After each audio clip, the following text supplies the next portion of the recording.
Hello dear PT students, thank you very much for showing so much love on my last video जिसमें हमने वो topic cover किया था, travel is overrated. Okay, तो आपको क्या लगता है कि एजुकेशन के लिए ट्रैवल ज़रूरी है या नहीं? ये वीडियो हम ऑलरेडी बना चुके हैं। उस पर किस तरह लिखना है without any template, without any structure, without any shortcut, the pure the actual way how to write an essay in PT ऐसे राइटिंग, वो तरीका उसके अंदर समझाया। आपने उतना सारा उस पर प्यार दिया, उसमें कमेंट्स किए, आपने लाइक किया, तो मेरी जिम्मेदारी बनती है कि मैं नेक्स्ट टॉपिक जो ट्रेंडिंग टॉपिक है, जैसे मैंने 20 टॉपिक्स दिए हैं, तो उसमें से कई स्टूडेंट्स के से मैं बात करता हूँ कि आपके कौन से टॉपिक ऐसे राइटिंग में रिपीट हुए। हम हमारी कम्युनिटी ग्रुप में जो भी स्टूडेंट एग्जाम दे के आता है तो उसके एग्जाम में कौन सा टॉपिक रिपीट हुआ ना, वो टॉपिक हम ग्रुप के अंदर खास करके डालते हैं। तो जो मैंने बाइफर्केट किए हैं टॉपिक्स, उसमें जो सेकंड हाईएस्ट टॉपिक चला वो है marks are deducted of the students for submitting late assignments या सबमिटिंग लेट वर्क। ओके, वो सेम टॉपिक वही बंदर वाले सॉफ्टवेयर में है। ओके, कई लोगों को ये होता है कि यार टेम्पलेट चल रहा है, नहीं चल रहा। हम टेम्पलेट की बात ही नहीं करेंगे, सिंपल चीज़ याद रखो, टेम्पलेट की हम बात ही नहीं करने वाले। ये जो तरीका है शॉर्ट चलने वाला है, क्योंकि ये टेम्पलेट नहीं है। This is pure essay writing, no shortcut. We are learning how to write an essay. Let's start. कुछ यूनिवर्सिटीज़ मार्क्स काटती है, तो जैसे मैंने ना ये समझा है कि हमने 6 स्टेप में डिवाइड कर रखा है कि हम आप पाव भाजी बनाने वाले। तो सबसे पहले बॉयल यानी कि सारे इंग्रेडिएंट्स आप इकट्ठा करो कि आपको क्या क्या चीज़ों से पाव भाजी बनानी है। तो आपको जो टॉपिक दिया है ना उसी के बारे में बोलना है और एक आधे वर्ड चेंज करने हैं। सम यूनिवर्सिटीज़, स्पेलिंग मिस्टेक नहीं करनी है, deduct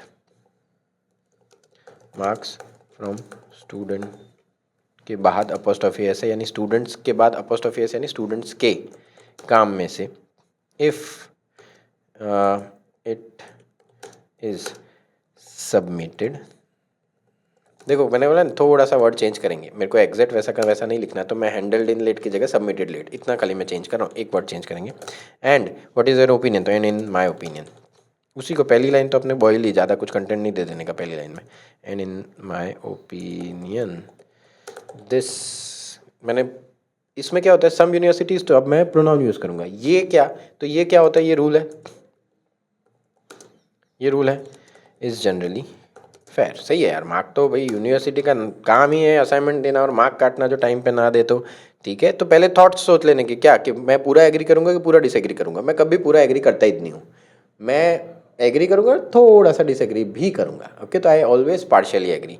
what is your opinion, what other actions do you recommend, आप दूसरे क्या ऑप्शंस देते हैं, ये चीज़ का भी जवाब देंगे अपन आगे।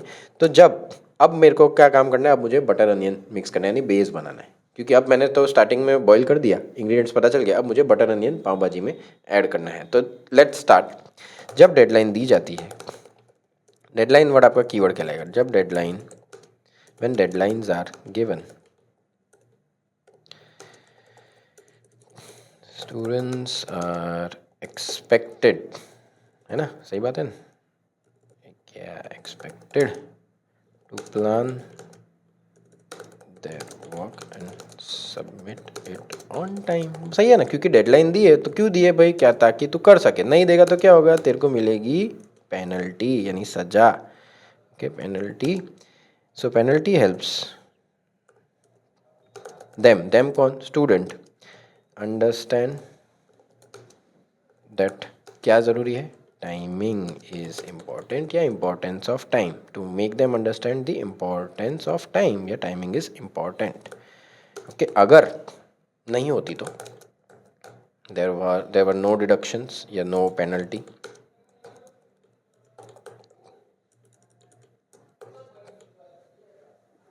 कुछ स्टूडेंट्स होते वो क्या करते हैं, अभी तो बहुत टाइम है ना, क्या फ़र्क पड़ता है, आराम से देंगे।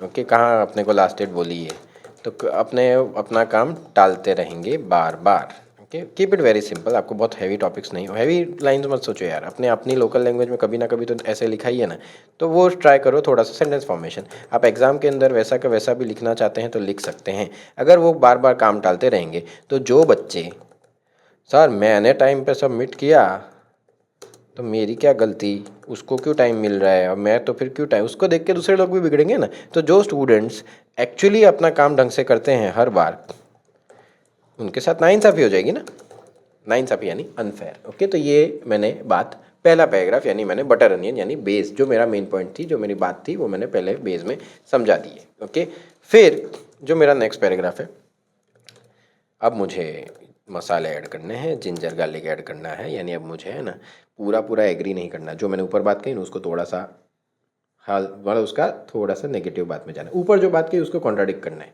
उसको थोड़ा सा अलग। मेरे को क्या लगता है कि भाई I also think believe that this rule should not be too strict. सही बात है ना? क्यों? Because sometimes very sometimes students face real issues लिख दें, okay, that are beyond their control, है ना, beyond their control। अब मैंने इश्यूज वर्ड लिख दिया है, प्रॉब्लम लिख दिया, तो अब मुझे प्रॉब्लम कौन कौन सी हो सकती है एक स्टूडेंट को वो समझानी है। क्या क्या? इलनेस, फैमिली इश्यूज,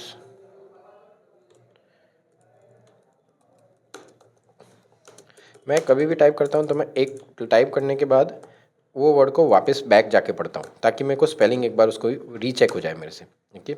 और technical problems can stop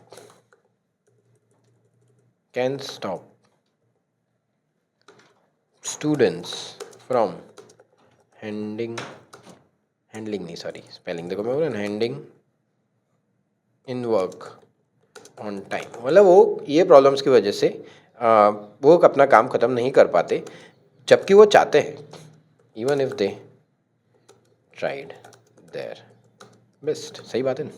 in cases में हो गया मेरा मेन बात। अब इसको ही थोड़ा इन केसेस में यूनिवर्सिटीज़ को should allow students to explain the reason and request extra time। सही है ना? ओके कि भाई यूनिवर्सिटीज़ को स्टूडेंट्स को अलाउ करना चाहिए कि अगर आप टाइम पे सबमिट नहीं कर पाए तो उसके पीछे का कारण क्या था और उसे समझना चाहिए। थोड़ी सी एम्पथी, थोड़ी सी समझने की भावना रखनी चाहिए उन लोगों को और उन्हें एक्स्ट्रा टाइम देना चाहिए। फिर अब हो गए मेरे जिंजर गार्लिक मसाले। अब मेरे को वापस जो पुराने पॉइंट है, वापस जिसकी मैंने तारीफ़ की पहले पैराग्राफ में, उसी को वापस रिपीट करता हूँ, यानी मैं टमाटर ऐड करता हूँ, ओके, बहुत ज़्यादा मसाले ना हो जाए। तो क्या होगा? अपार्ट, अब मेरा जो थर्ड पॉइंट था, क्योंकि ऊपर लिखा है कि आपके क्या क्या रिकमेंडेशन है, तो अपार्ट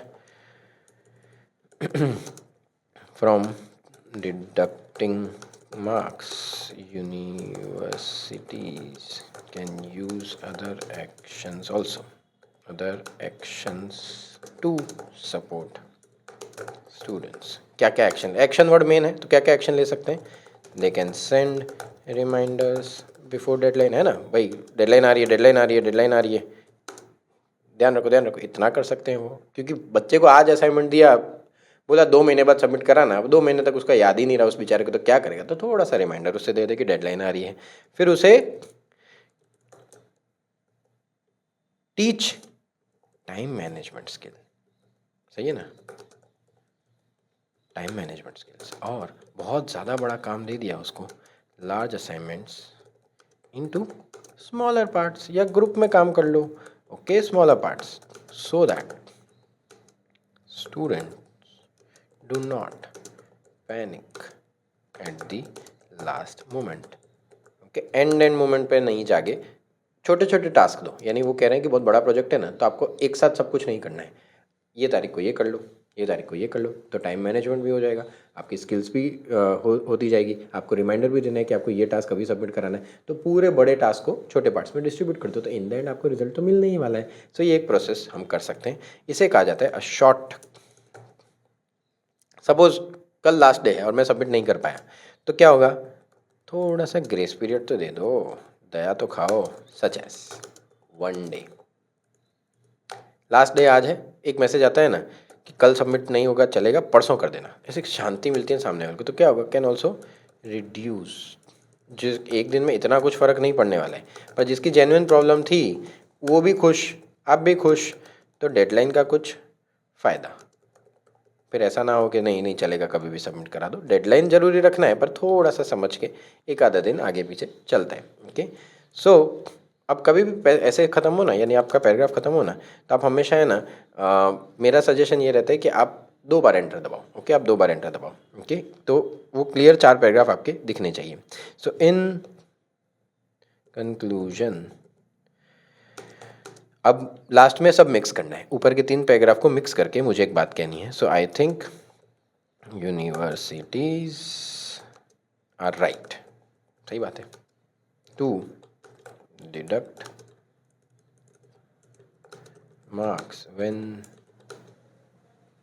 कब वर्क इज हैंडेड, ऊपर ही लिखा है टॉपिक में, वर्क हैंडेड लेट, बिकॉज सार देना है, सार, बिकॉज किनको सीखना है, सबको, स्टूडेंट्स को ही सीखना है। Student should learn discipline and, discipline की स्पेलिंग मैंने कुछ स्पेलिंग है जो मैं हर बार गलत करता हूँ। डिसिप्लिन की स्पेलिंग सही है, देखो मेरी कौन कौन सी बता ही देता हूँ, मेरी सेपरेट की, डेफिनेशन की, और डिसिप्लिन की स्पेलिंग है ना, मेरी हर बार गलत जाती थी। फिर रियलाइज़ हो गया, और ये 4-5 वर्ड मैंने रट ही लिए कि नहीं इसकी स्पेलिंग मैं हर बार जब भी लिखूंगा तो मैं ध्यान दूंगा। तो डिसिप्लिन एंड रिस्पॉन्सिबिलिटी, ये हो गया मेरा मिक्स। ओके, अब फाइनल टच,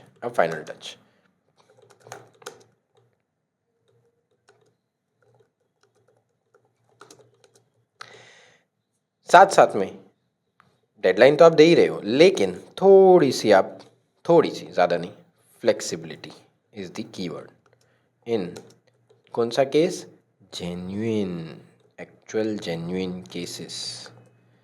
क्यों? क्योंकि वो जो रूल है, रिमेन्स फेयर एंड सपोर्टिव, ताकि वो रूल जो है वो फेयर एंड सपोर्टिव रहे, रादर देन हार्श। स्पेलिंग तो मैंने देखी, वो खुद देखे यार, इतना पैसे ले गया मेरे से तो इतना तो करके देगा कि नहीं। ब्रिटिश इंग्लिश हमने लास्ट टाइम भी ट्राई किया था, तो ब्रिटिश इंग्लिश में ही हम देखेंगे क्या स्कोर आता है। और फाइनली जो हमारा, इस तरह आप ऐसे राइटिंग एग्जाम के अंदर लिख सकते हैं। So this is how you can write ऐसे राइटिंग। ओके, आपके एग्ज़ाम के अंदर ये टॉपिक अगर आता है तो आप वैसा का वैसे ऐसे लिखना चाहते हैं, आप लिख सकते हैं। सेम टॉपिक्स हैं, रिपीट होते हैं। This is the actual way how to write an essay. Next कौन से टॉपिक पे आप चाहते हैं कि मैं आपको ऐसे लिख के दूँ, वो नीचे आप कमेंट बॉक्स में बताएं। Do join my community, caption में आपको उसकी लिंक मिल जाएगी। हमारा व्हाट्सएप ग्रुप है, हम उसके अंदर बहुत सारी चीज़ें करते हैं, मैराथन करते हैं, 1-on-1 सेशंस रखते हैं, रीडिंग डाउट सॉल्व करते हैं, स्पीकिंग डाउट सॉल्व करते हैं, रिजल्ट शेयर करते हैं, ऐसे टॉपिक शेयर करते हैं। तो आप अपडेटेड रहेंगे कि पीटी में चल क्या रहा है, और हम प्योर पीटी की ही बातें करते हैं, and it is free of cost. Join the community now. मिलते हैं अगले वीडियो में।